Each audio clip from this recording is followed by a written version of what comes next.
71,000 से ज्यादा युवाओं को नियुक्ति पत्र दिए जा रहे हैं। यानी आज एक साथ हजारों घरों में खुशहाली के नए दौर की शुरुआत हुई है। पिछले महीने आज के ही दिन धनतेरस पर केंद्र सरकार की तरफ से 75,000 नौजवानों को नियुक्ति पत्र बांटे गए थे। अब आज का ये विशाल रोजगार मेला दिखाता है कि सरकार किस तरह गवर्नमेंट जॉब देने के लिए मिशन मोड में काम कर रही है। साथियों, पिछले महीने जब रोजगार मेले की शुरुआत हुई थी तो मैंने एक और बात कही थी। मैंने कहा था कि विभिन्न केंद्र शासित प्रदेश, एनडीए और भाजपा शासित राज्य भी इसी तरह रोजगार मेले का आयोजन करते रहेंगे। मुझे खुशी है कि पिछले एक महीने में ही महाराष्ट्र और गुजरात में भी राज्य सरकारों की तरफ से हजारों युवाओं को नियुक्ति पत्र बांटे गए हैं। कुछ दिन पहले ही यूपी सरकार ने भी अनेकों युवाओं की नियुक्ति पत्र दिए हैं।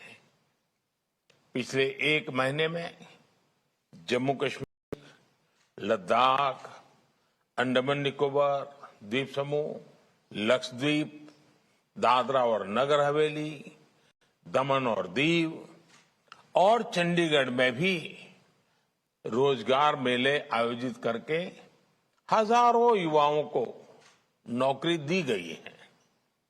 मुझे बताया गया है कि परसों यानी 24 नवंबर को गोवा सरकार भी इसी तरह के रोजगार मेले का आयोजन करने जा रही है।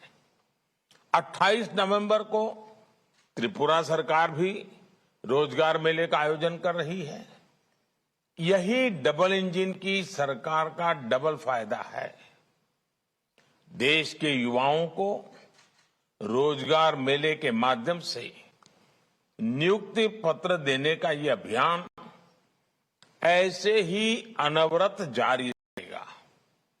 साथियों, भारत जैसे युवा देश में हमारे करोड़ों नौजवान इस राष्ट्र की सबसे बड़ी ताकत है।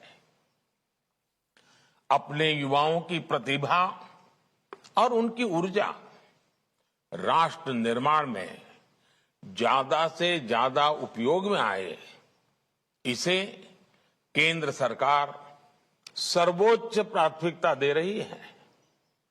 आज राष्ट्र निर्माण के कर्तव्य पथ से जुड़ रहे अपने 71,000 से ज्यादा नए सहयोगियों का मैं स्वागत करता हूं, अभिनंदन करता हूं। जिन पदों पर आपकी नियुक्ति होने जा रही है, उसे आपने कठिन परिश्रम से कड़ी प्रतियोगिता में सफल होकर हासिल किया है।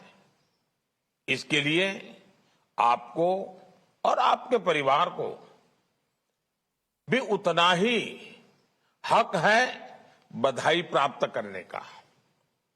मेरे युवा साथियों, आपको ये नई जिम्मेदारी एक विशेष कालखंड में मिल रही है। देश अमृत काल में प्रवेश कर चुका है।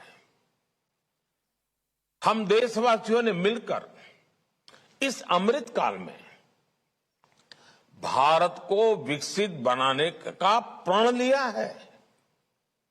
इस प्रण की प्राप्ति में आप सभी देश के सारथी बनने जा रहे हैं।